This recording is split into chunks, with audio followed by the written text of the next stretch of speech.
Clock's not on.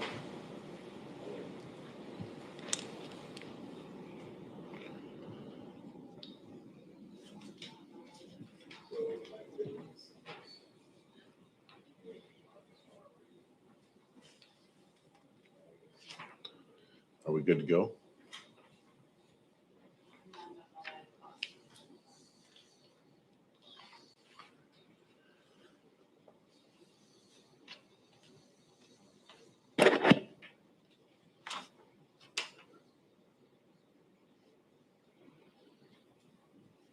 Jen, can you see us live on stream? I don't think she's on. She's in a conference. This is Shirley. I can see you on YouTube.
Hey, Eric, I need my coffee. There, it's working now. I'll catch up with you. Okay, perfect. Thank you. All right, we are good to go. Good morning. It's 9 o'clock. It's Tuesday, June 15th, and it's full slate of commissioners in the chamber. I'd like to call the meeting to order, and please join me in the Pledge of Allegiance. I pledge allegiance to the flag of the United States of America and to the republic for which it stands, one nation, under God, indivisible, with liberty and justice for all.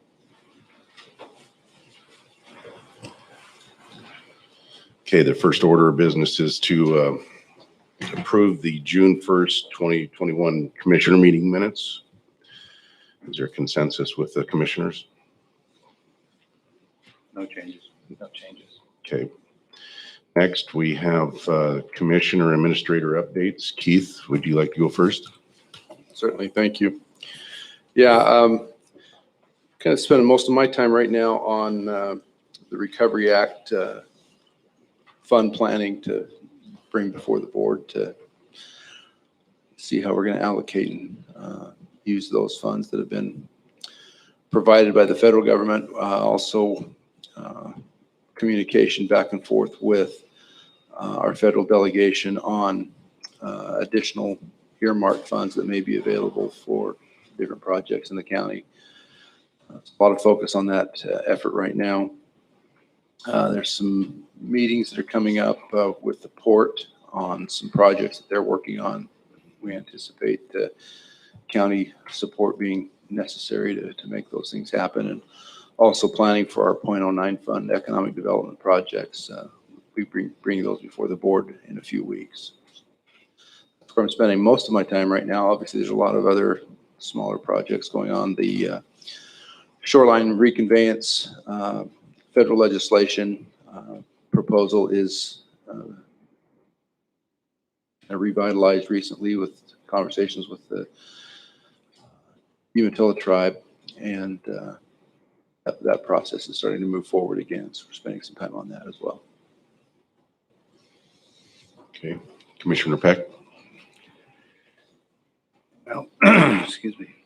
Fairly typical week. I'll start with the shoreline reconveyance, since Keith just mentioned it. I spent most of the day, in fact, the whole day Thursday, traveled down to Pendleton and met with members of the Board of Trustees of the Confederated Tribes of the Umatilla Indian Reservation, talking about what shorelines in Benton and Franklin counties that we might be able to get federal support for reconveyance, and to get input from the tribes as to what level of support they might have for that, what issues or areas they might want to have us delve into more or even partner on. It's a great discussion, good relationship building event as well. The Municipal Advisory Committee meeting that we have pretty much every week on COVID with local mayors. Had a interesting experience. I'm a regular blood donor with Red Cross, but got an invitation to participate in a video project that they're putting together, and that's not really the point so much as I learned that only 2 to 3% of people actually donate blood, and of all the areas in the state, it appears that Franklin County Pasco is right down sort of at the lower, maybe the lowest level of donations. So kind of on a mission to encourage people to donate and to consider whether or not they are in a position where maybe they've got facilities or organizations that would consider sponsoring blood donation drives. So that was an eye-opener. And I can tell you, years ago, as the chairman of the local Red Cross board, and the numbers weren't like that then. It didn't have anything to do with me. It's just times have changed. And it'd be great if we could get those numbers back up.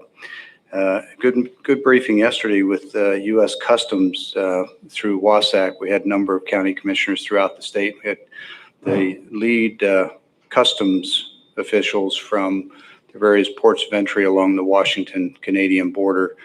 I wasn't aware, but the district that we're in roughly goes from the Cascade Crest over into western Montana, and there's another one that goes west of there, and then there's yet a third one over in the Sound area. So a lot of assets and a lot of people and a lot of equipment that you just never hear or see anything about. We got a room full of law enforcement people. My guess is I'm preaching to the choir, but normally we don't have a room full of law enforcement. So most of us wouldn't be aware. You would be.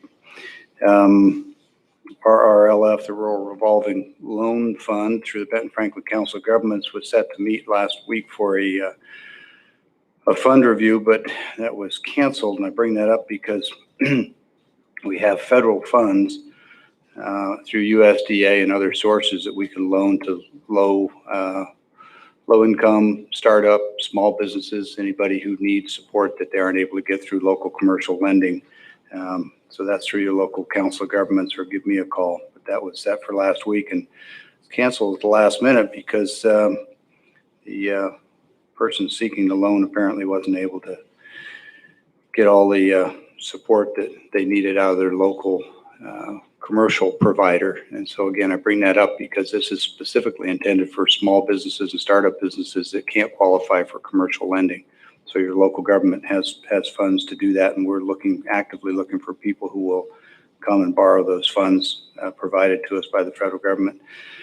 A couple of constituent issues. One is a road right-of-way issue with the city of Pasco. It's in a donut hole in county property, but the issues with the city, and been working with their planning department to help those folks. And then the other one was a local fence company that, due to COVID, had a lot of employees out, and they had a client that had a fairly large fence project, weren't able to finish it, and the city appears unwilling to give them an extension on their permit. And I'm not trying to call the city out here publicly. I've already spoken to them, so it's no surprise. But these are sort of the unseen things that come along with COVID that maybe a lot of you don't see or hear, is that the permitting process and the challenges we're having in Franklin County are happening in other jurisdictions as well. That's probably enough for today. Thanks. Commissioner Mullen.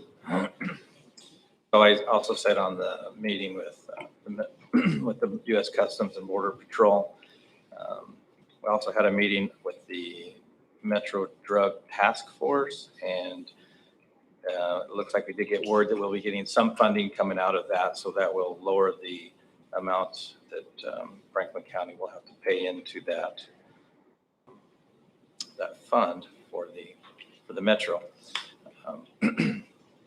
Also, Brian Cochran from the Colotis Fire Department reached out as far as possibly funding and looking into the possibility of building a new fire hall in Colotis. So That also had a meeting with Ben Franklin Transit.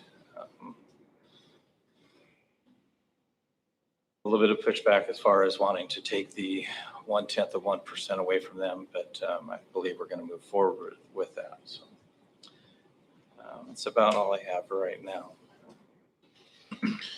I also attended the Ben Franklin Transit.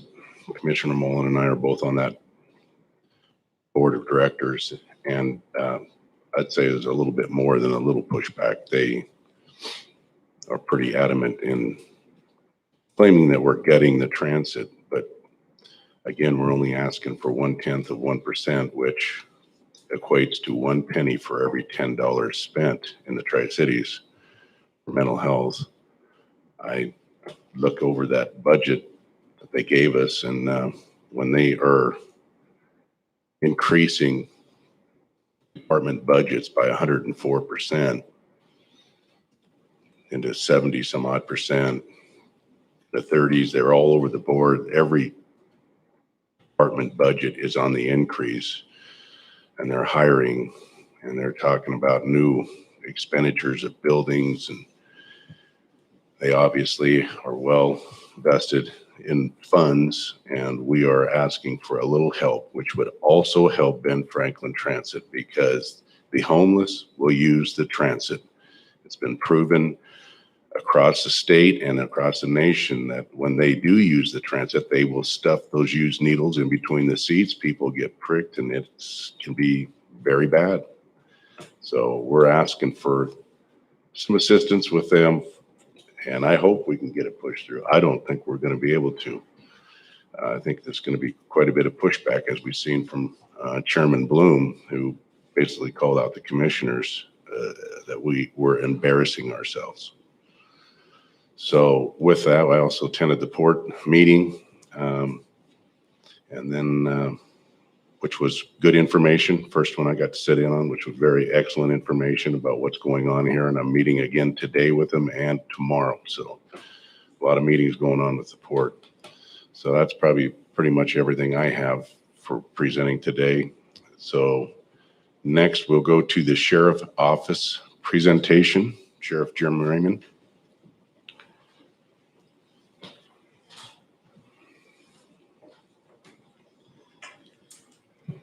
Well, thank you, first of all, for allowing me to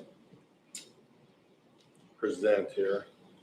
We did a little slideshow, but as usual, I'm not very good with that kind of stuff. So let me give you a kind of a fast forward here, if you will.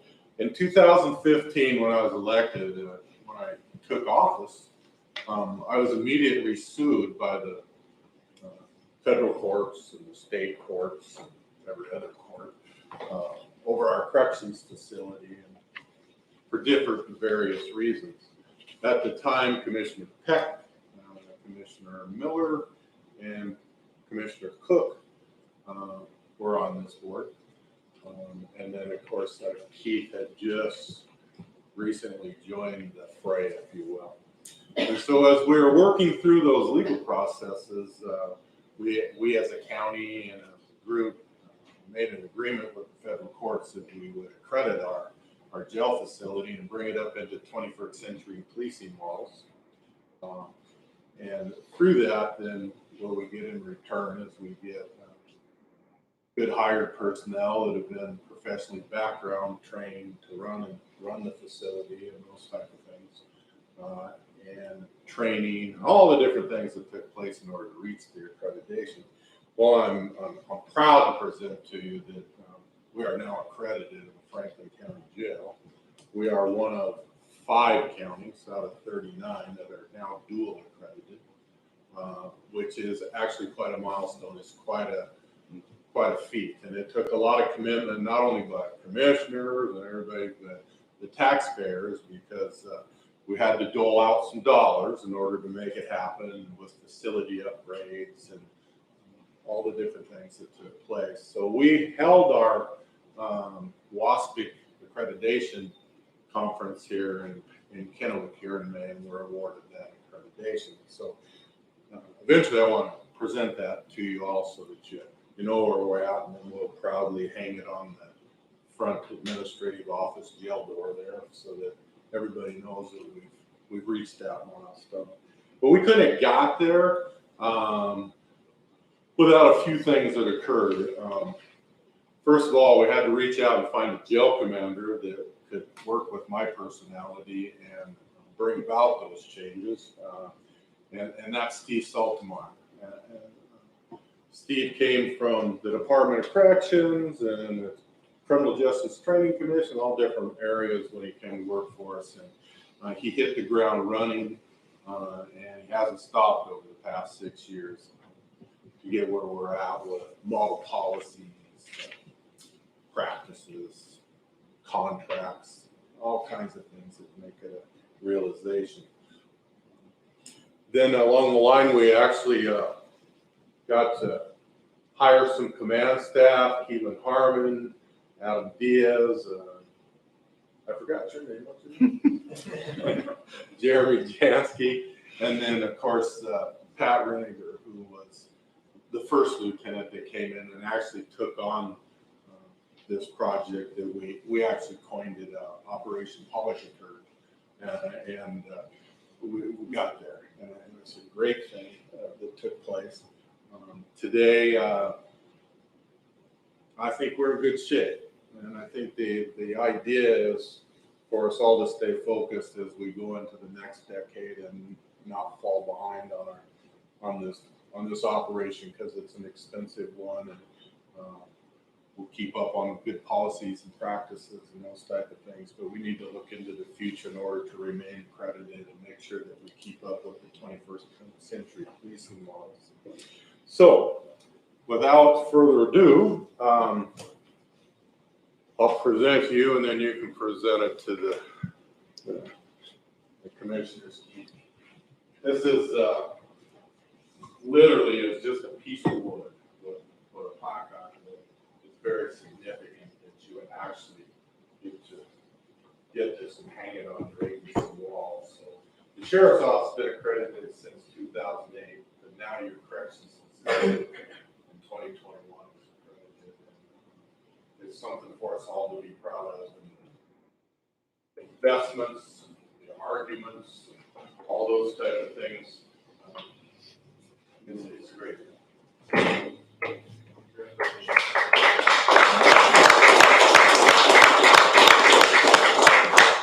If I may, Real quick here, in front of you, I would like to have Commander Saltemar come up real quick. As I discussed, he really was the guy that kept all the balls in the air. Had put up with me, but this is a commanding officer citation for your efforts, and it's much appreciated.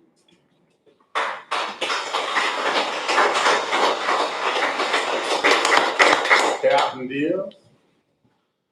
Adam kind of is the second wheel in there, if you will, that keeps things running. He does all the hiring, backgrounding, and assures that we're putting real professional people in our corrections facility. And without his efforts, we wouldn't be where we're at today. So, thank you. Jeremy.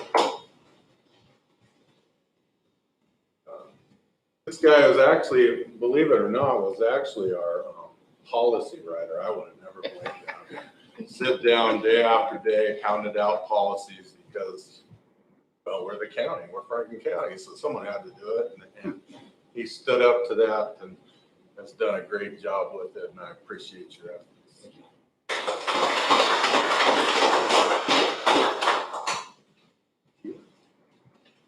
Keelan is our other lieutenant that we refer to as our watch commanders in the facility. Keelan is a real quiet-spoken guy, but he's a great teacher, and he's done a great job down there instructing our supervisors and our corrections deputies and keeping in mind he comes from, well, I think he started Benton County, then DOC, and then with the administrator of the Walla Walla County Jail, and then came to work for us as a deputy and worked his way up to now our lieutenant, and his efforts are just invaluable. So thank you. And finally, Monty. Our soon-to-be commander in the sheriff's office. Monty has spent the last several years putting together all of our training department-wide, and in particular in the jail, oversees and monitors that, builds the training elements for us to train with and those type of things, and it's actually quite the feat. And that's an important thing with accreditation, is that we get all of our employees training, consistent training, and keep them updated. And he's the one that was managing that over the past few years, and so I appreciate that.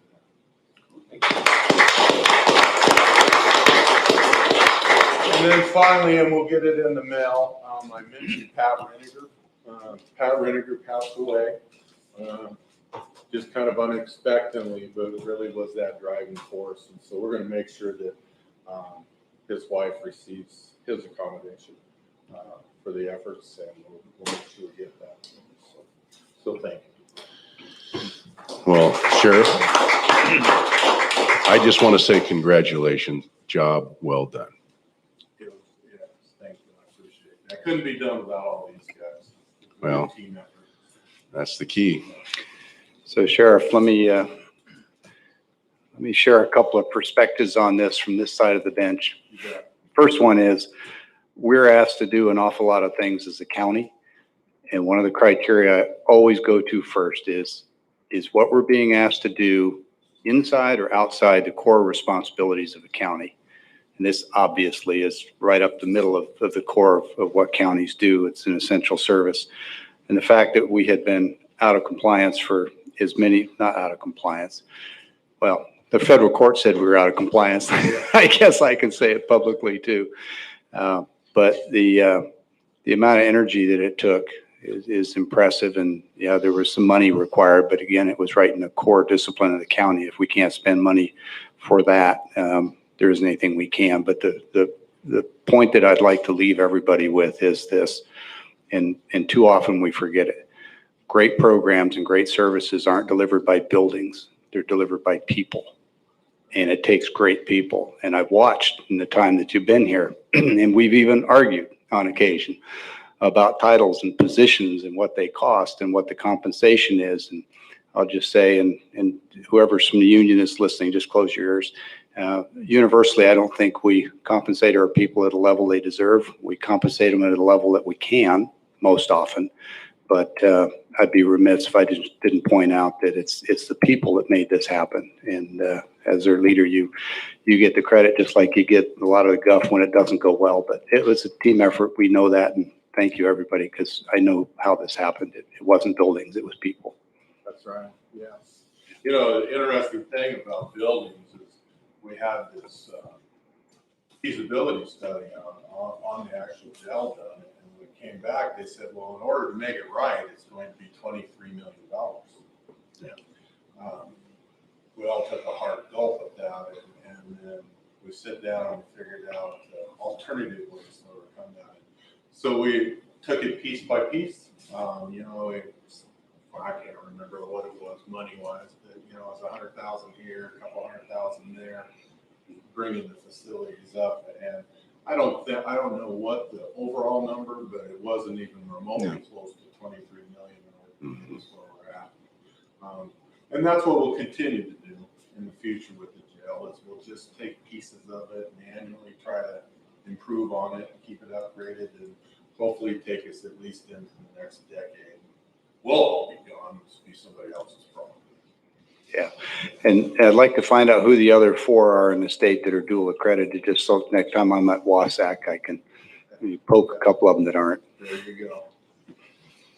Again, Thank you. well done. Thank you. All right, with that, we'll move into the public hearing ordinance 08-2021 on unlawful race attendance. And this is going to be presented by Deputy Roski and Deputy Gardner.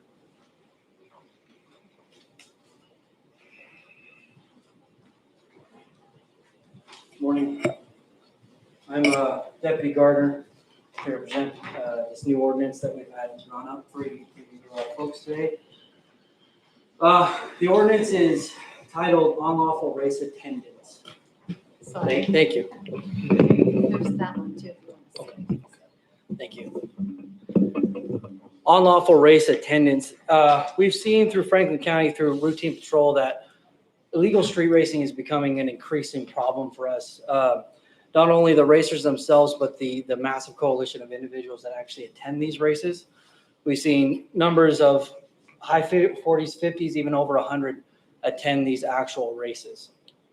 The problem with that is when law enforcement attempts to apprehend the individuals that are racing, it creates what's called a scramble. You get cars going everywhere. It makes it incredibly difficult for law enforcement to actually apprehend the racers themselves. And it is my opinion that it's multiple times individuals have actually attempted to block law enforcement from getting to the racers so that we can apprehend them. This is obviously a massive safety concern for Franklin County, not only the fact that we have individuals that are driving vehicles at an increasingly high rate of speed for the individuals driving, but the people that attend these races sit alongside the roadway as well, which puts them in increasing danger because these individuals are not trained to drive these vehicles at these incredibly high speeds. Furthermore, we have seen through their Facebook posts and their groups that they routinely consume narcotics and or alcohol during, after, and before these races. So we have situations where individuals are driving at an incredibly high rate of speed.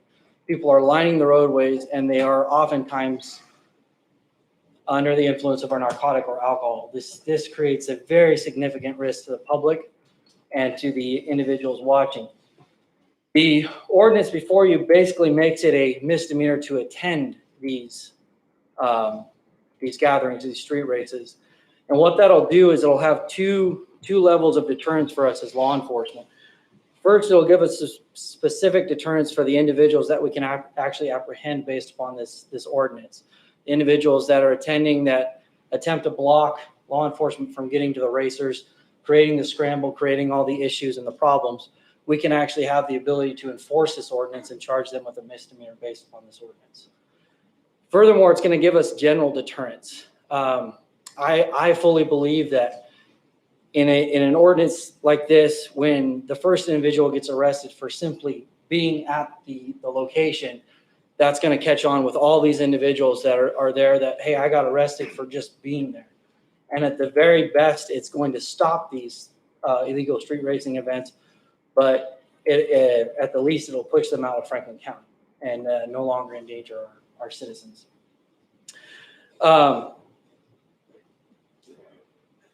Like I said, I've been with the Sheriff's Office for now six years now, and I've seen this become a increasingly dangerous and coordinated effort by these groups. This is not one or two people racing. This is large groups of individuals coordinating their efforts, typically through Facebook or social media, to not only find a location, but scan for law enforcement, and in most cases even close the road for Franklin County pedestrians that are traveling.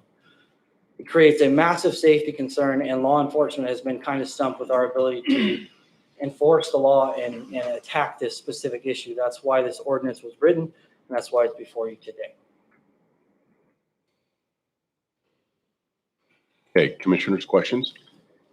So let me start with, I think it's great what you're doing. Support it.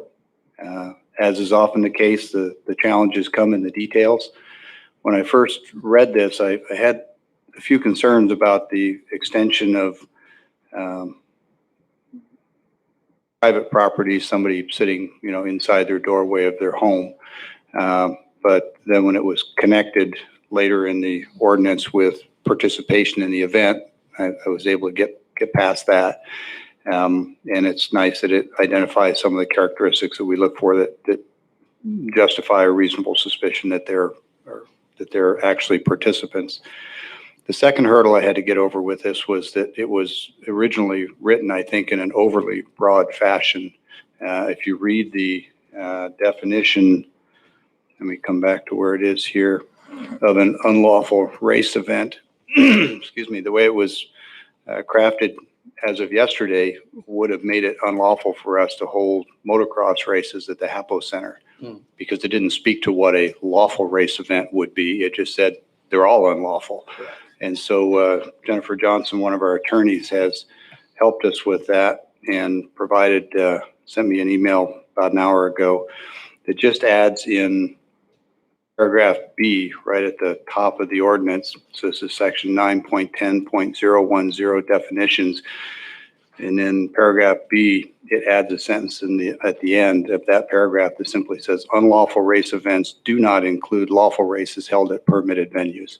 So it's a simple fix, but I think it highlights that in our quest to do something that I think is really good and really necessary, we also have to be careful about the details. And I'm quite certain you didn't write the ordinance, so I'm not necessarily talking to you, but I guess I am pointing out that that's part of our function is you do all the heavy lifting and then we get to kind of look at it and say, well, yeah, maybe here and there. So that's one of the changes that needs to be added to this before I would vote to support it. And I don't imagine that anybody will have a concern about adding that.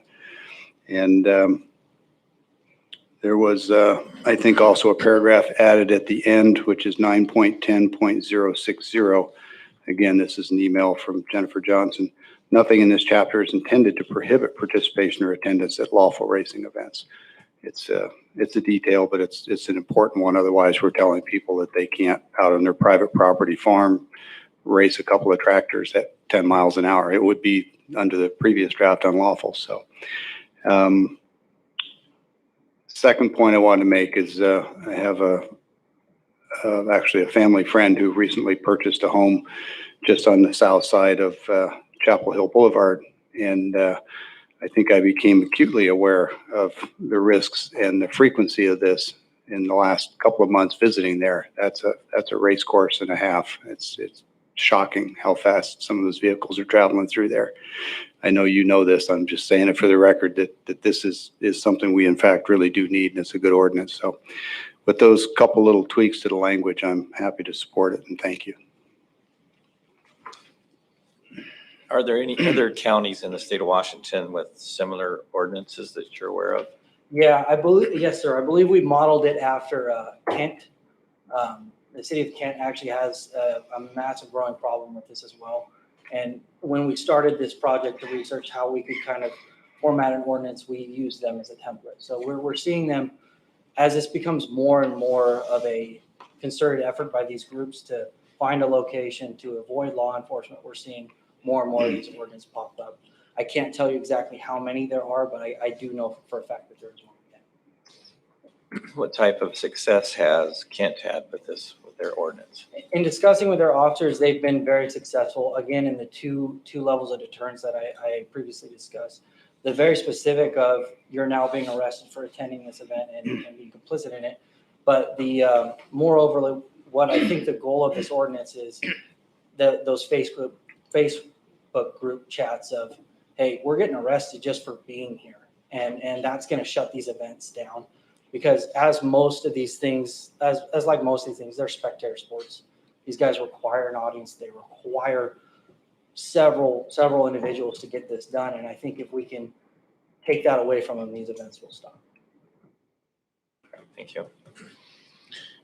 Yes, and I like the additions that Commissioner Peck has added there with our legal counsel. The one problem I have here is under definitions, 9.10.010, the following definitions apply in this chapter. Public place means an area whether publicly or privately owned.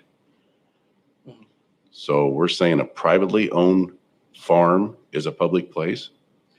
No, I think the terminology there is more for these individuals will go out, especially now we're heading out into the counties. Yep. And they're scouting some of these private roads where they can get out there and they think that that shields them from law enforcement. These aren't the individuals that own these roads.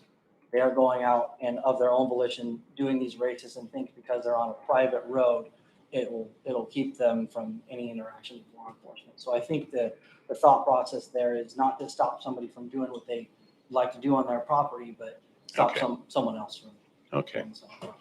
And if I might add, Chairman, I had a real hang up with that myself. And I came to the belief after thinking about it for a day or so that its public place definition for the purposes of this ordinance, not a broad application. And because there's a secondary requirement for you to have some evidence that they're actually participating in the event, then the mere fact that they're on a piece of private ground doesn't make them guilty of anything, obviously. So it was the fact that it was restricted just to a definition for this ordinance, and there had to be evidence of their participation. That's how I got past that. But I think it's a good consideration to remember private versus public. All right, well, thank you. That's all I had. So with the additions, do you have a problem with the additions that we're putting in there? Absolutely. All right, is there any other discussion? If not, I'd entertain a motion. Yeah, Mr. Chairman, I move for approval of the subject ordinance, not as presented, but as modified by additional language supplied by Jennifer Johnson, civil attorney, this morning, and ask Mr. Johnson to take those, I don't want to call them amendments, those minor changes, and present a document for final signatures. Okay, this was a public hearing and we opened it, and now I'm closing the Well, I public think hearing. before you close it, you may want to consider having members of the public that may want to comment, have that opportunity during the public hearing. Okay, before we close, is there any members of the public, anybody on the phone? No, not on the phone. Anybody? Please. Good morning. Thank you for the opportunity. As a father of two teenagers, I hope that you would consider a couple of things. I didn't have an opportunity, didn't know that this was coming, haven't had an opportunity to read it. But I'm just reading, a misdemeanor is considered a crime of lesser seriousness. But my son or daughter, as a passenger in a car that may or may not know about something like this happening, merely showing up and existing, they're considered a criminal. And I think that you need to consider this very carefully, how this is done, because I think street racing is a bad thing, can hurt people. Never attended one myself, know that they exist. And I think there's multiple problems that you need to seriously consider before you pass this. I had the opportunity to be at Juniper Dunes on Saturday, and two side-by-sides or motorcycles lining up at Juniper Dunes and racing 300 yards to a finish line is now a crime. And I don't think that we can do that. I think street racing is serious. Chapel Hill, like Mr. Peck spoke of, absolutely. I can hear them race from where I live. And I think that's serious, but to go after innocent or not necessarily innocent people that are just happen to be there, I think is the wrong way to approach something like this. And the deputy, I appreciate what he shared, but just because you're on private property doesn't protect you. I think that's really, really scary. And that's a scary overreach for law enforcement to, it doesn't say the extent, or at least I haven't had an opportunity to read it, but it doesn't say the extent that these races go to. But I raced my son on Saturday out of Juniper Dunes. I'm a criminal because of that. We can't do that.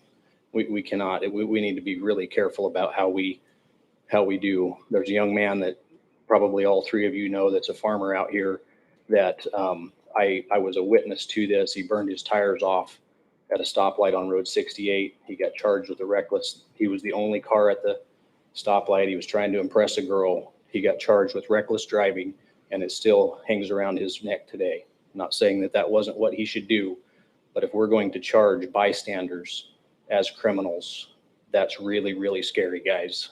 We can't do that. I would just note that 9.10.20, excuse me, specifically speaks to presence alone is not enough to be evidence of a crime. There has to be some activity where they're participating. They're either acting as a lookout or they're cheering in some manner participating. Mere presence is not sufficient under this ordinance.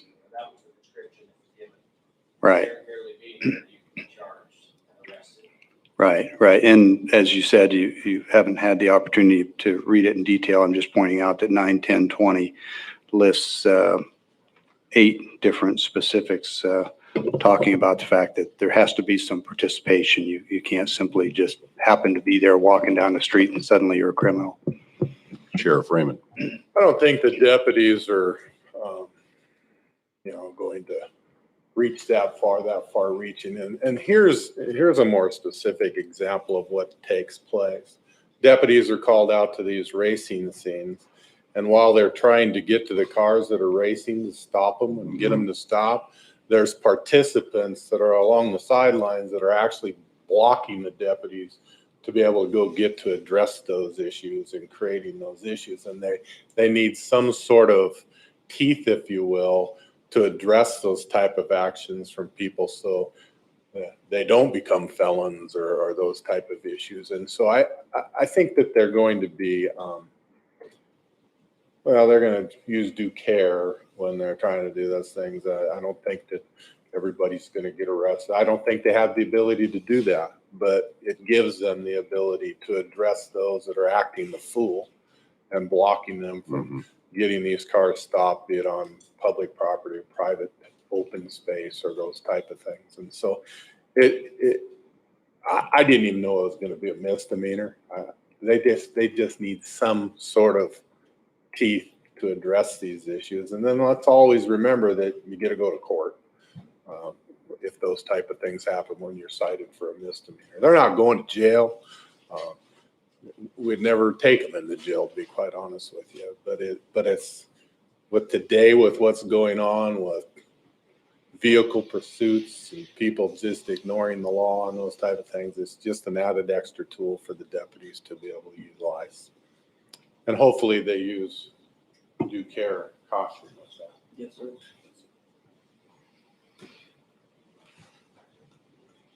So I do appreciate what Sheriff said, but we already have a multitude of ways that we can, interference with law enforcement is a very simple thing that you can use if somebody's interfering with law enforcement that's trying to go after a crime that was or is in the process of being committed. I have a story that cost me considerable out of my pocket. I was charged with a hit and run on a dog that I hit on Sylvester. I called in with our previous system that we had. I called in the county dispatch for both the city and the county. I called in, I said, at this address, do I need to talk to the city or county? The county is who did the dispatching. They said, you need to talk to the city. They forwarded me to the city. I did a report over the phone with the city. And about a month and a half later, I had a deputy stand at my door and started reading me my rights. And when he gave me the opportunity to ask me if I wanted to explain myself, I said, absolutely. And I told him my story and story, and his response was, yeah, right.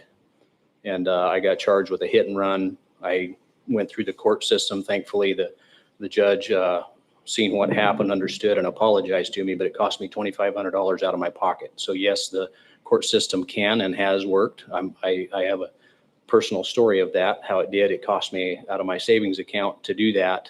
And I believe that we have tools in place. And yes, I'm a father speaking that has teenagers that I try to raise them and to not do these kinds of things. But mere presence, which is what was stated, I haven't read the ordinance, but that was what was stated, was mere presence can get you arrested. That's reaching way, way too far. We do have areas and ways that we can do this. Interference with law enforcement is a very simple opportunity that's on the books. If you're blocking a law enforcement officer from doing his job, there's a multitude of ways that can be taken care of outside of putting a new ordinance that could potentially get somebody from a quote unquote hit and run on a dog on Argent. So please consider carefully. Mr. Chairman, I have one caller that wants Okay. to speak on the subject. Okay.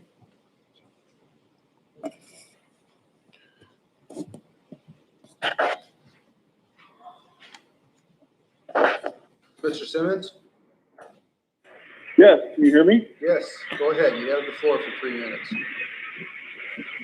So I just wanted to, concerning the ordinance on racing, so I just wanted to echo Mr. Bauman's comments, the concerns that he had concerning this ordinance. I just think that before this is on, that you take more time to do a little research into what the actual, like, other repercussions that could be, like he mentioned about his children, you know, the passengers in the car. So that's really all I had. I understand that it's a need and that there's an issue, and I'm not saying that it shouldn't be addressed. I'm just saying I think we need more time to do a little more what the actual consequences could be if it could be, you know, like, I don't know how to say it particularly, like not innocent people, but, you know, the intended purpose of this ordinance could be used in another manner that's not necessarily for the purpose that it's intended to take care of. That's all really I had to say. And just echo what Mr. Baumann said, that we need more time. There's some concerns with this law, but not saying that there isn't an issue and that we don't need to address. So thank you. I appreciate it, Commissioners, for your time. Thank you. Only call we have right now.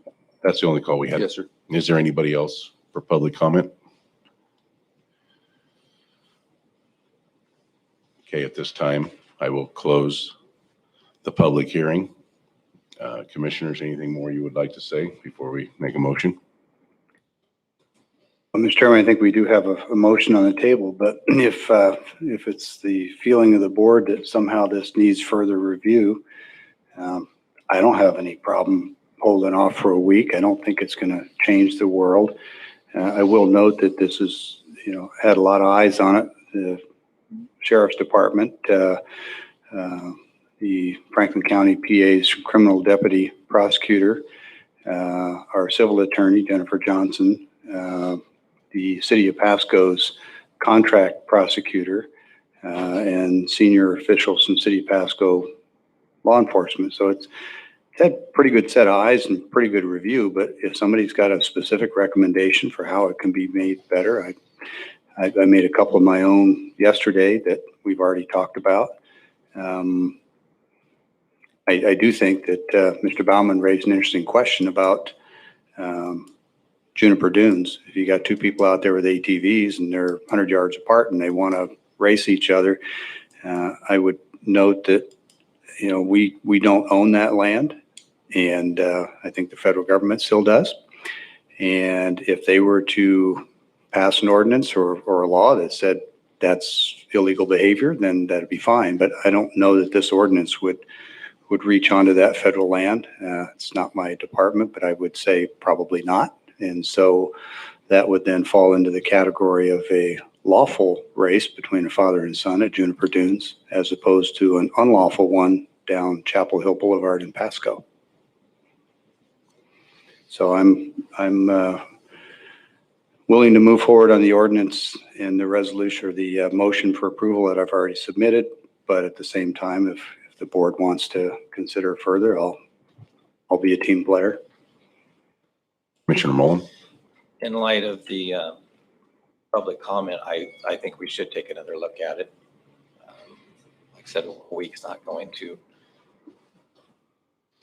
And also seeing that so many people didn't even know it was on the agenda today, I think it'd be wise to give it another week for more public comment. I would agree. So we're gonna, Since there is a motion on the floor, I'll rescind my motion. And was it seconded? No. no. Oh, okay. Well, then disregard what I said about a motion. I thought it had been seconded. Okay, with that, we'll move on then. We'll give this one more week and hopefully get more interaction from the public. Hopefully the media will pick up and run with it a little bit, that we're looking at doing this. And we quit glorifying Fast and Furious. All these kids want to be a Fast and Furious operator. So anyway, we'll give it another consideration next week. Thank you very much for your presentation. Next, we will move on to the closed record hearing, hotspot resolution 2021-121. At this time, I will open the closed record hearing. And Derek is our presenter. Is this on? Is it up? Speak right into it. Is that on? Yeah. Okay. Okay, give me just a second to get out of this. Yeah, Derek, you really are going to have to move that mic right up to you. Right here? Okay. What's that? Oh, thank you.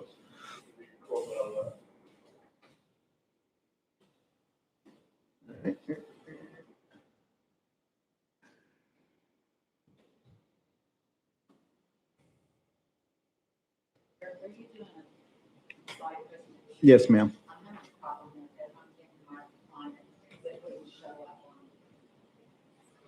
Okay. Well, let's see what I can do here.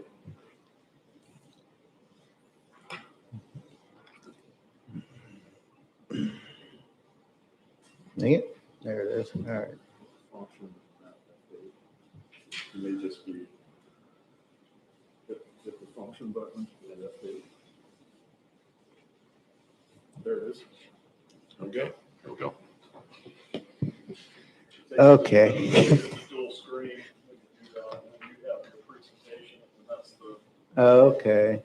Okay. Okay, thank you. Yes, this is a conditional use permit for a proposed fueling station in a C2 zone, basically Bailey and I-172 in Basin City. I'm sorry, Route 170, not I-172. Property is bounded to the south by SR 170 and to the east by Bailey Boulevard. To the north by the west extension of First Avenue. Address is 7380 R170 Mesa, parcel number 121235010. And so here's the proposed location.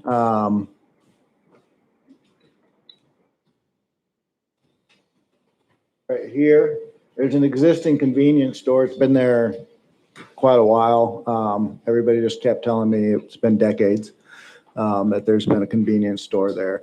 They requested that we allow for they contacted our department and said, hey, can we put in a fueling station? We looked at the code. It said service stations are permitted by right. Or I'll get into that in a second. So I need to make sure that I'm hitting it right. So what we ended up finding is in our code, we have a conflict. When there's a conflict under our code, planning department then makes a recommendation, then we move it through the process. The code conflict was in the text, it stated that we, in the C2 zone, which is rural service commercial, that we allow for service stations, paint booths are a little different, but the repair and fixing of vehicles. And then if, provided you store your vehicles inside, you don't have outdoor storage, it's permitted as a right. However, if you want to store your vehicles outside, then you have to get a conditional use permit. But then when we look in the use table for that zone states that neither of those uses are allowed. So we have a conflict in our code. When that occurs, staff makes a determination and we bring it forward and then we process it as a conditional use permit. Derek, would you mind if I ask a few questions as we go, or would you rather I wait till the end and give you all of them then? Whichever works for you. Okay. I'm pretty easy on these. So it was a little unclear to me why you were comparing and contrasting automobile service facility with a gas station. I know we use the term service station, and that might be a little confusing as to what it means, but as I understand from what you said and what I've read in the read-aheads, the table doesn't allow in that particular use a gas station. Correct. Okay. And are you saying that because it does allow vehicle services like a repair garage that we should allow a fueling station? No, the table also doesn't allow for service stations in that Okay, specific because that was going zone. to be my next question is there some code or standard that doesn't allow a service station in that location. And I think you hit that with your hand. So it's a C2. Correct. And gas stations aren't normally permitted there. Is that what I'm hearing? Well, yes, according to the table, it's not listed. Fueling stations isn't listed in the text. Okay. The service, vehicle service facilities is listed in the text. And but so on the you're table- equating the two and saying you think that they're equivalent and therefore it should be in there. Is Correct. that- Okay. That, yeah. So in your background, in the read ahead on the 5th line, and maybe I'll just read the sentence running up to it, but it talks about what you're describing with Franklin County Code allows for the citing of automotive sales and service of automobiles, including repairing, painting, upholstering, et cetera, as permitted as a permitted right in the rural service commercial C2 zone. Where it becomes unclear is it says, however, table 70.1 land use by zoning district appears to prohibit such uses in the C2 zone. And when you said such uses, you're talking about fueling stations? Both fueling stations and service. Both. Yeah. Okay. It's the only commercial zone where these are also not listed as a use. So where is the conflict in the code then? We have a code that says these automobile service facilities and gas stations are not allowed in the C2. Where's the conflict? No, the fueling station aspect is not mentioned in the text. It all of a sudden shows up in the table as a separate use. Most people interpret automobile service stations as usually including fueling stations. So all of a sudden, when you look in the use table, in the C2 zone, both the automobile service stations are blank, which means it's not permitted. And then all of a sudden you see a category for vehicle fueling stations, and that also is blank. So with both of those, with me seeing that conflict, I can't guarantee the intent. So vehicle fueling stations are listed in the table and they're specifically not allowed in the C2. They're listed, like there's a title for it, but then it's blank, and that's how Right. the table works. Yeah. Right. And if the table is blank, it means it's not authorized in that zone. So we have a conflict between automobile service station, being that it's allowed in the text and it's prohibited in the table. And then the fueling station is not listed in the text at all, but shows up on the table as blank Yeah. as well. And we have existing fueling stations in the area, and I'm not sure what the justification, there was no indication. So that's why it comes forward as Okay. Well, this process. the theme for me today is going to be consistency and precedent setting, Mhm. because this one and the next one we're going to talk about have, I think, the same issue. Whatever we do for A, we need to be prepared to do for citizen B, right? Correct. And in this particular case, I don't see why a fueling station at this location would be a problem. I really don't. I think it probably is a good fit for where this particular one is. But when the code doesn't specifically authorize it, then we need to, one, fix the code, but that's a separate issue for later. Mhm. But I'm not sure that I agree with your analysis that a service facility for the repair of vehicles, because it specifically talks about whether you store the vehicles inside or outside. Clearly, to me, they're talking about a vehicle repair shop, not a service station, i.e. gas station. And to equate the two, I think, is a minor, but nevertheless a disconnect. I don't agree with the analysis that those are the same. So that takes me to the code doesn't allow a service station there. Okay. And maybe it should. And so that then makes sense that we're talking about a conditional use permit, which, because the very nature of asking for a conditional use permit is that it's not automatically authorized in the existing code. So Correct. the disconnect I'm seeing is that you're interpreting the code in such a way as to make it authorized under the code. And if it were, there would be no need for a CUP. If it were permitted by right, correct. Right. So then based on what you just said, it's your assessment that the code does not permit a fueling station there? Because if it does, we shouldn't be talking about a CUP. Well, okay, and that's where, yeah, this is the problem. The problem is that we have text that says one thing, not regarding specifically the fueling station, regarding the service station, the vehicle services. That too, that conflict arises. So what I'm talking about when I say they're equivalent, I'm referring to impacts. I am not saying that they're like for like or that Okay, they're the that same helps. type of use. It has to do with how would a fueling station impact the area, the aesthetics, these types of things, as compared to an outdoor storage facility where they're preparing vehicles. Okay, so bottom line, your analysis is the code doesn't allow a fueling facility at that location in that current zone. And you think it should because it's no more impact than an automobile service station. And because of the fact that the service stations there's a conflict, I have concern that it's a typo effectively in the code. If in the text, automotive service stations are permitted, but then on the table, it says they're not. Well, isn't that a separate issue since we're not talking about an automobile service repair facility? Yeah, I could see that, but I'm So, saying to me, that's where. That's interesting, but not directly relevant. The code doesn't allow a fueling station by zone at this location, and we've got a CUP requesting. So that gives me what I need. There's one other caveat, and that's that there are already existing allowed fueling stations in the same zone.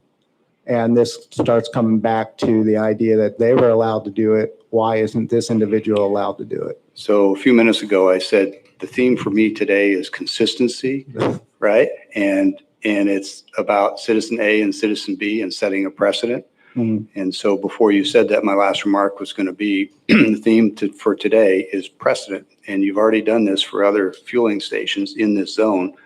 So I think there's an equity issue. I don't know how you cannot allow it.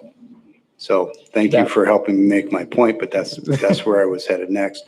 All right. Well, thanks for the discussion, and I trust that after this, you're going to clean up this issue with the code.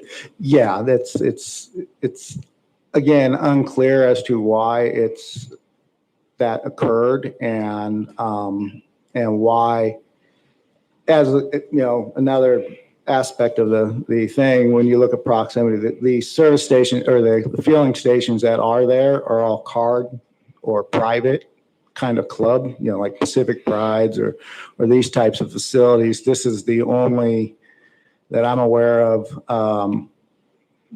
we'll call it public, open to the public fueling station within Right. 10 miles roughly.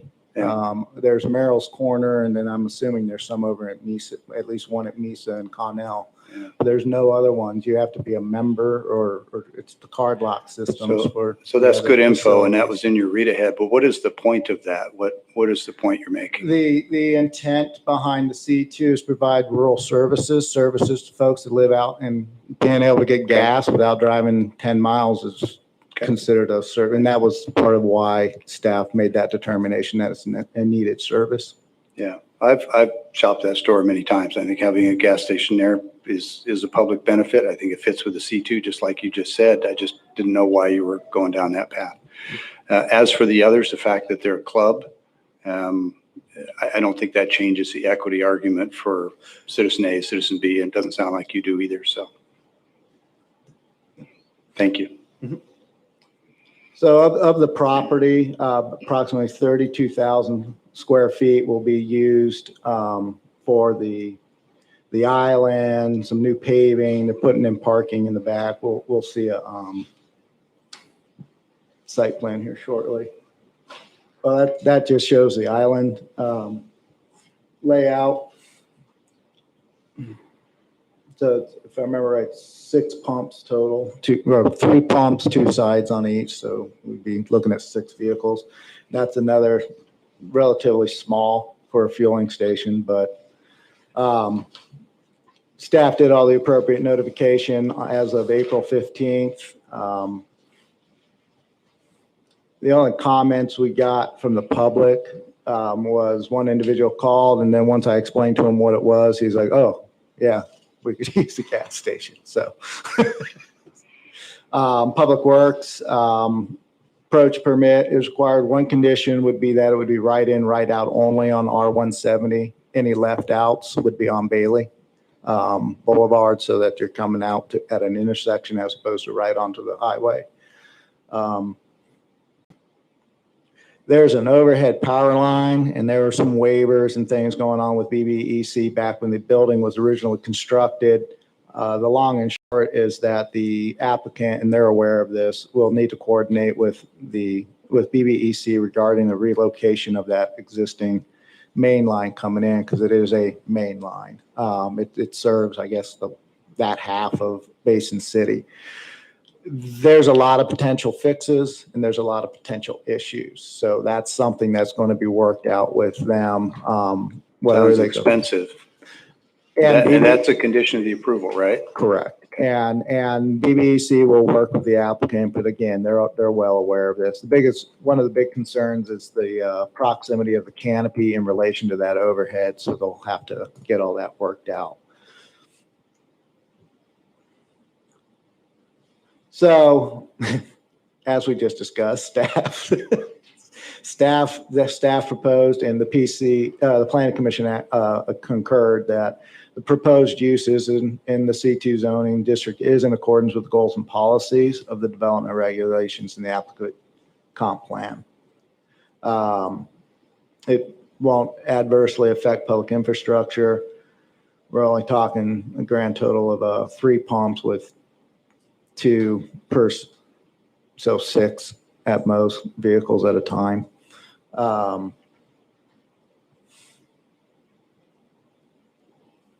Again, location height shouldn't have any impact on other people being able to do what they want to do in the area.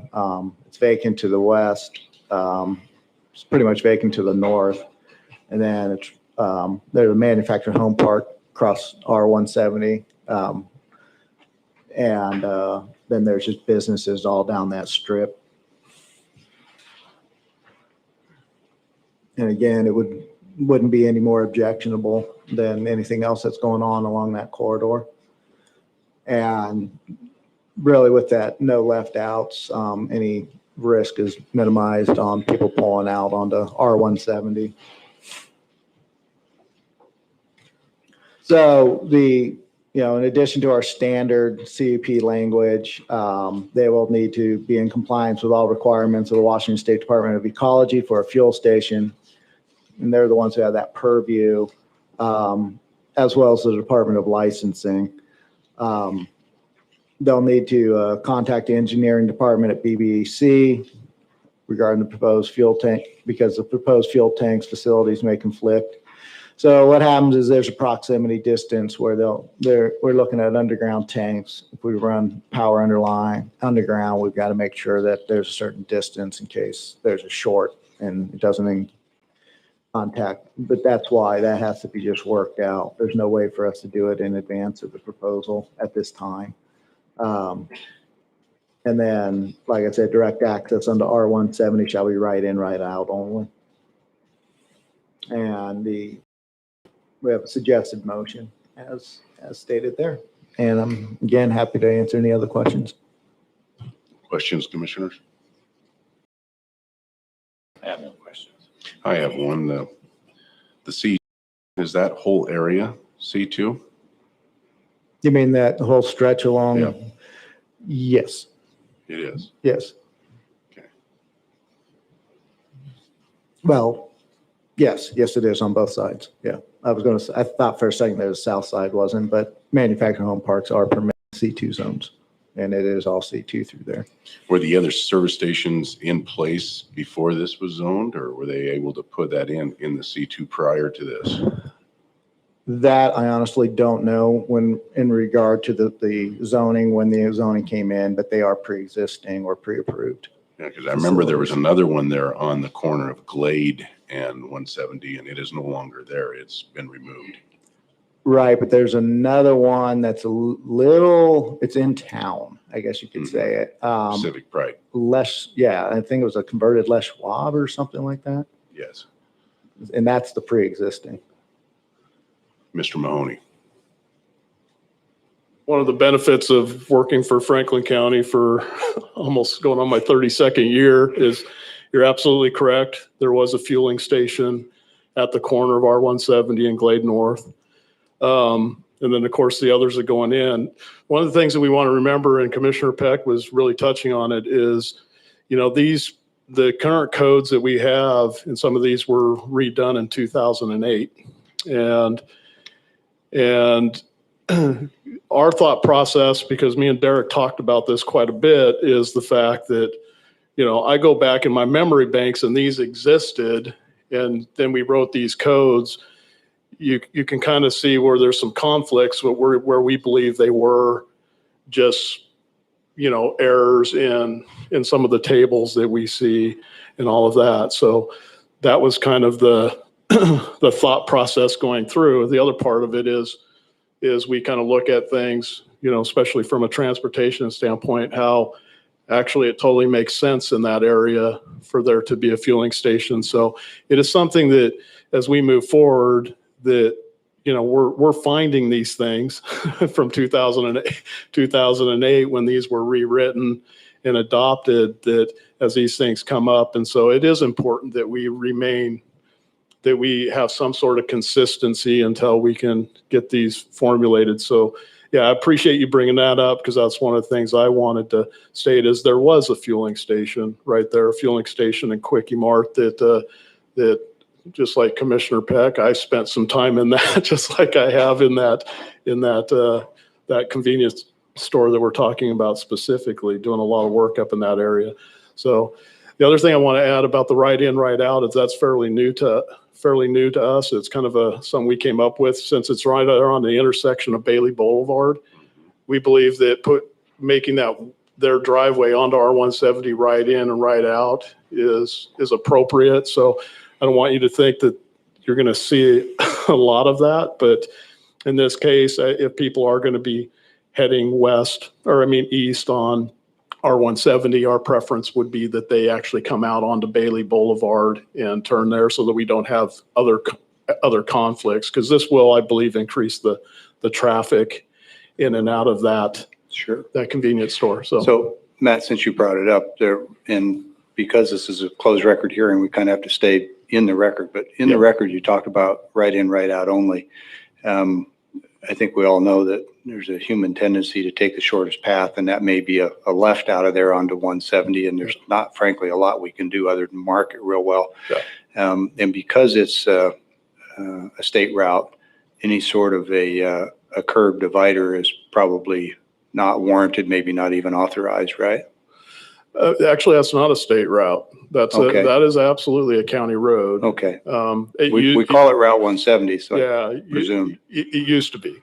Used to be, okay. When it was first constructed. But so we could, and I'm not advocating that we should have this discussion now because it's not in the record, but maybe it's something you look at later. Absolutely. And, whatever is safe.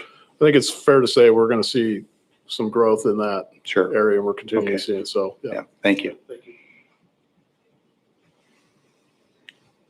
Okay, I do believe I've closed the record hearing. And at this time, if there's no more discussion, I'd entertain a motion. Yeah, move for approval of CUP 2021-04 as presented. Second it. Minimum 02, excuse me. I'm sorry, it says. That's the next one we're going to talk about. Okay, thank you. Let me revise that motion. It's CUP 2021-02. Do I hear a second? Second it. We have a motion to approve CUP 2021-02, and it's been seconded. Discussion. Hearing none. All in favor, say aye. Aye. Aye. Aye. Okay, next we'll move to the closed record hearing. CUP 2021-04. And it is a Belcher Resolution 2021-122. And again, Derek, you are the presenter. At this time, I will open the closed record hearing on 2021-04.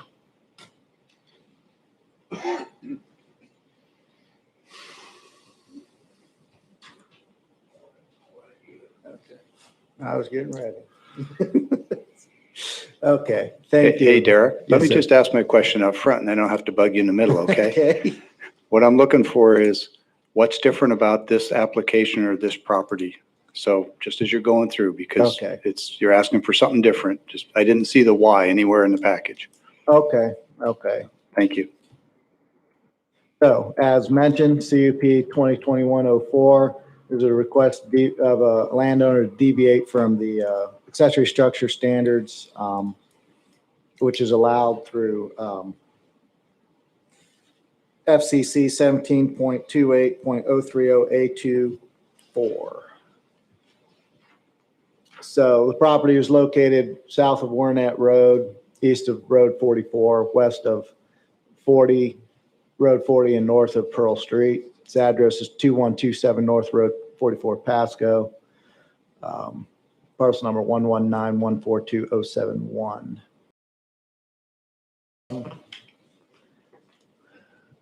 The property is right here. It is accessed off of Road 44 down this, which terminates right here.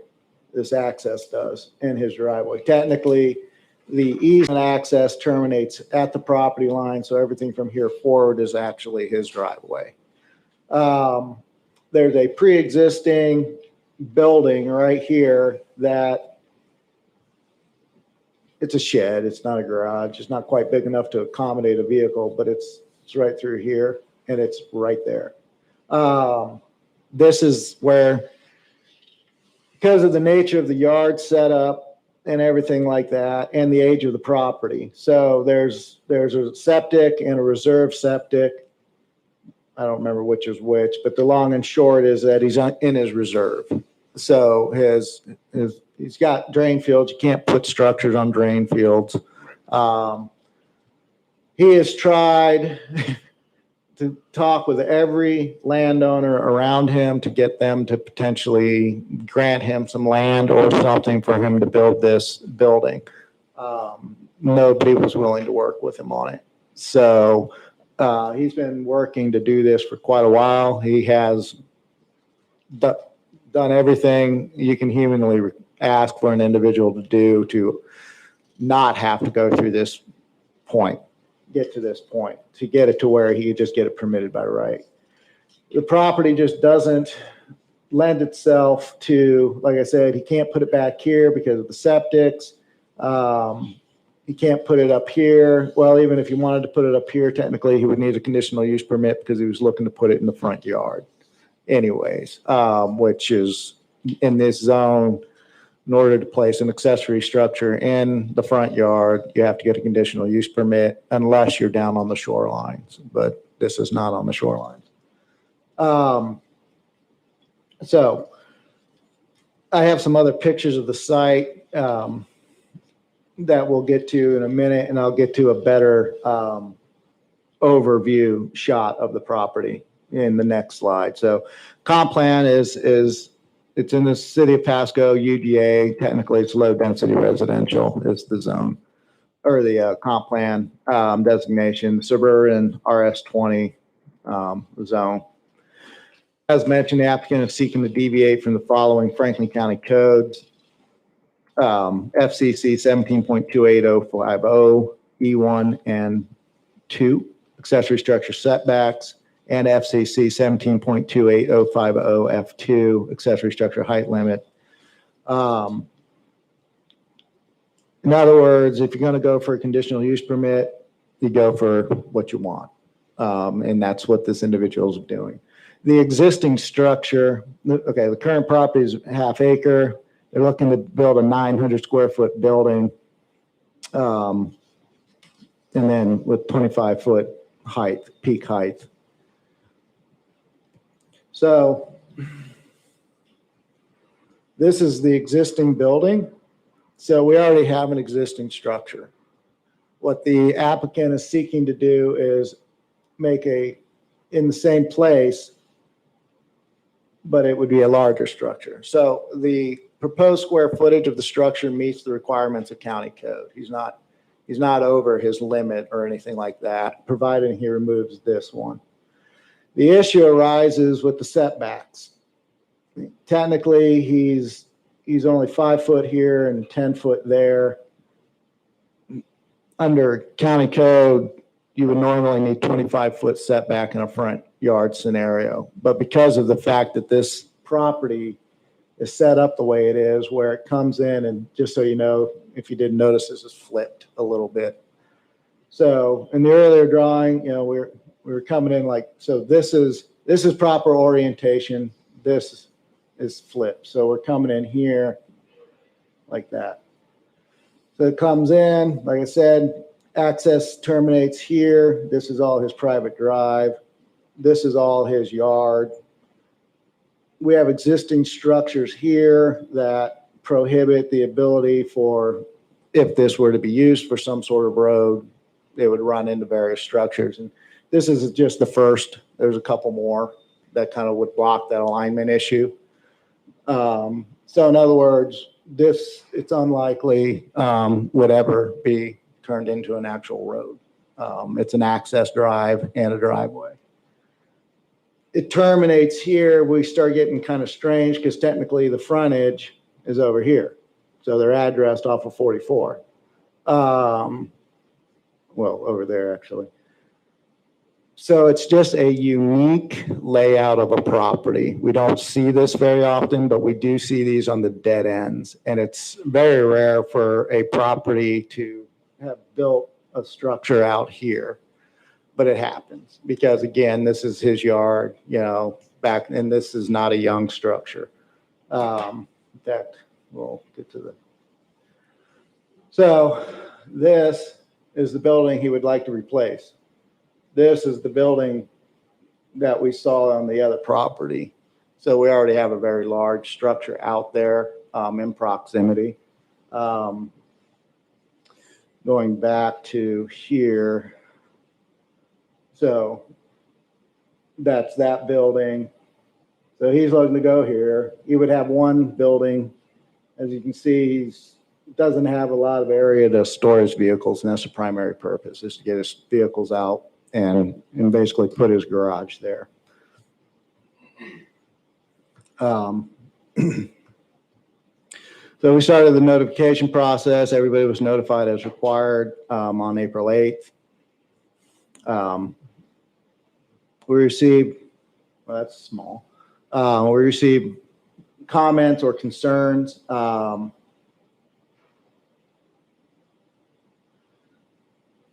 This is a semantics thing. We accidentally said dead end road instead of an access easement, so that's what they were asking about that.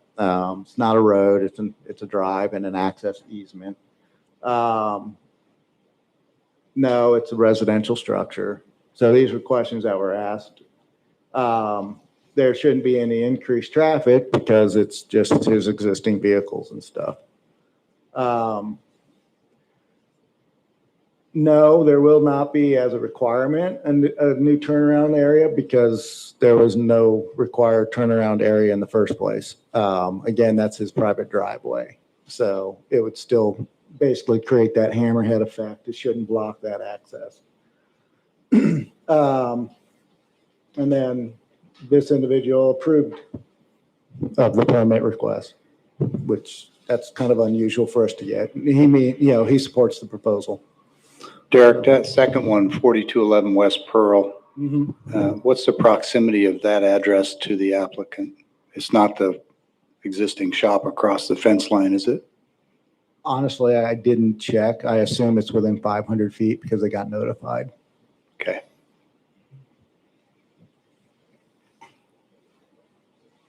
Public Works stated approach permit is required.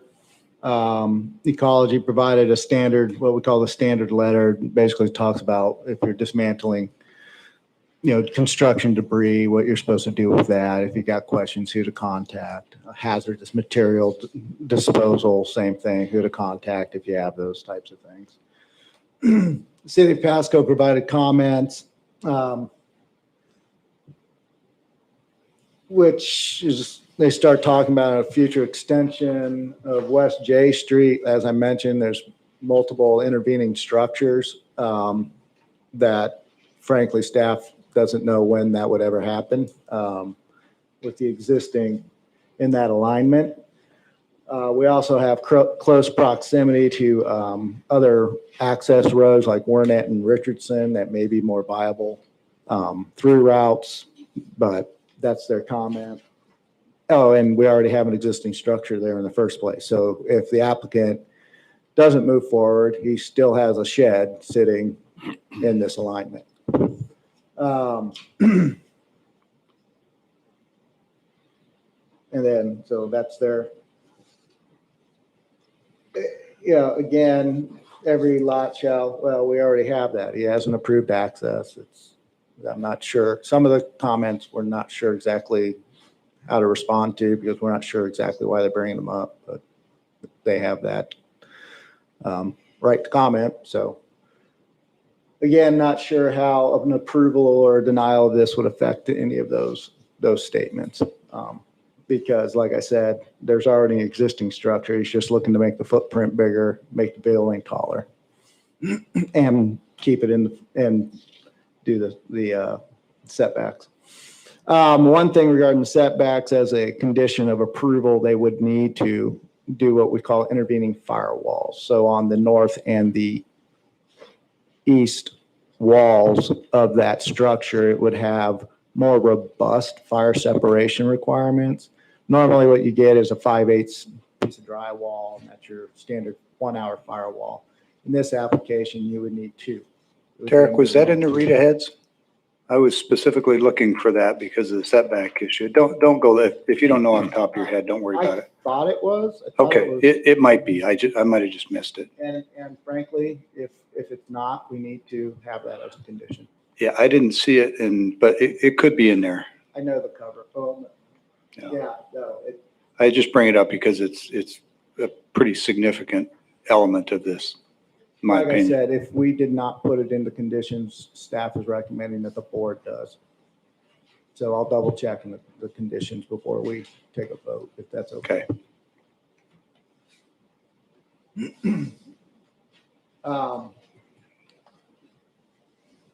So, yeah, there it is right there. In addition to the standard CUP language, comply with fire code requirement for the wall with a reduced setback of 5 feet. Applicant will need to either install an intervening firewall or receive fire district approval to deviate from this requirement. That's great. Thanks for putting that in there. I just missed it. Well, I always get nervous when I'm asked too. I'm like, uh-oh. Well, I read your stuff pretty carefully, but sometimes it's a few days in between. Well, that was a key condition. That's it. Anyways, so yeah, I'm glad to see. That was good. You got it. Thank you. Accessory structure will need to meet the 2018 residential code. And he'll have to match the color for his roofing and siding, but that's a standard requirement for any accessory structures in that zone. You match materials if you go 1,680, over 1,680. If you're below that, then you just need to match color in that zone. Whoops. And we have a suggested motion. And again, happy to answer any questions. Questions, commissioners? So, No, go ahead. okay, all right. So first one, the adjacent property that has a newer 2-car garage or 2-door garage structure, it's hard to tell in the pictures. What are the setbacks on that? Do you know? He's got proper setback. He's got proper setback. Yeah. Okay. And those, I know that you go out to properties within 300 feet or half mile, depending on what the project is. Right. We're confident that the adjoining properties on that corner did in fact get notified. Yes. Okay, we're high degree of confidence. Okay, good. If they were to, instead of doing a CUP, this is in a county donut hole in the urban growth area where we have this weird array of overlapping codes sometimes. The building permit would be out of your office. Correct. And if they were to simply take the existing structure and keep a small portion of it and enlarge this structure as opposed to building new, would that have avoided this process? Is that an avenue? Do you not want to say publicly? Well, no, it's not that. No, actually, under normal circumstances, it would. The problem is that what we have here currently is what's known as a non-conforming use. Technically, the existing structure does not meet.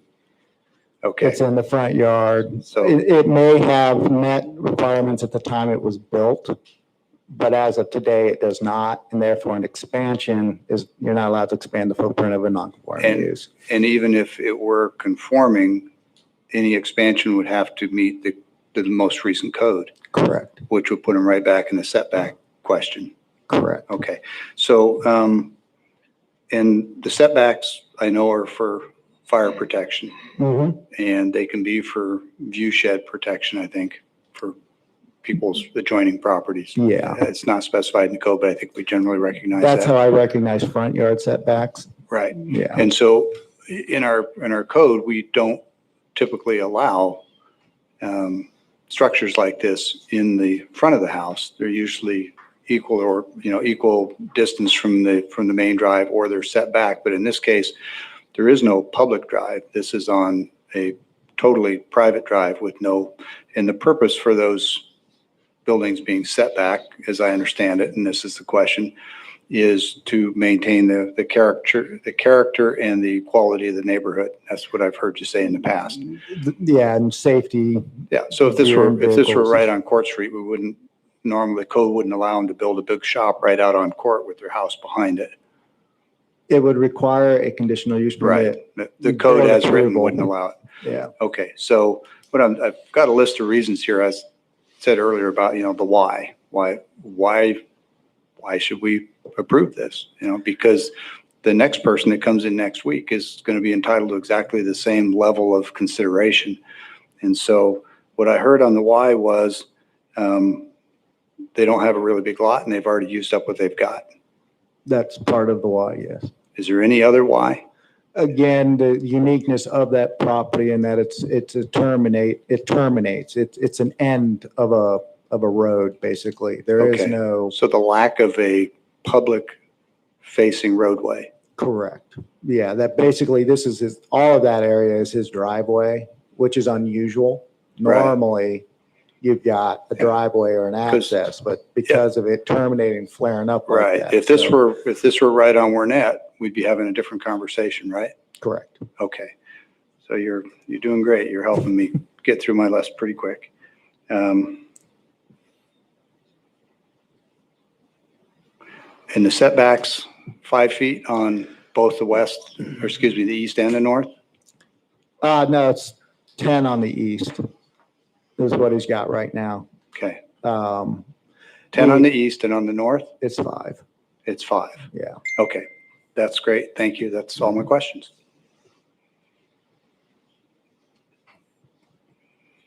Commissioner Mullen? No, I don't have any questions on that. Just one caveat regarding the 5-foot setbacks as well. State code, I guess you could say, regarding setbacks is 5 foot from the edge of eave. We have a little bit more. Ours is 10. And you'll see that in like say in urban jurisdictions quite often. You'll see houses, they're 10 foot apart. Their eaves are. I just bring that up to let you know that the fire code does accommodate or envision a 5-foot setback. So it's not like they're going too far. So that 5 foot plus the intervening firewall. So the 5 foot in this case on the north side would be from the property line to the overhanging eave or the wall of the structure?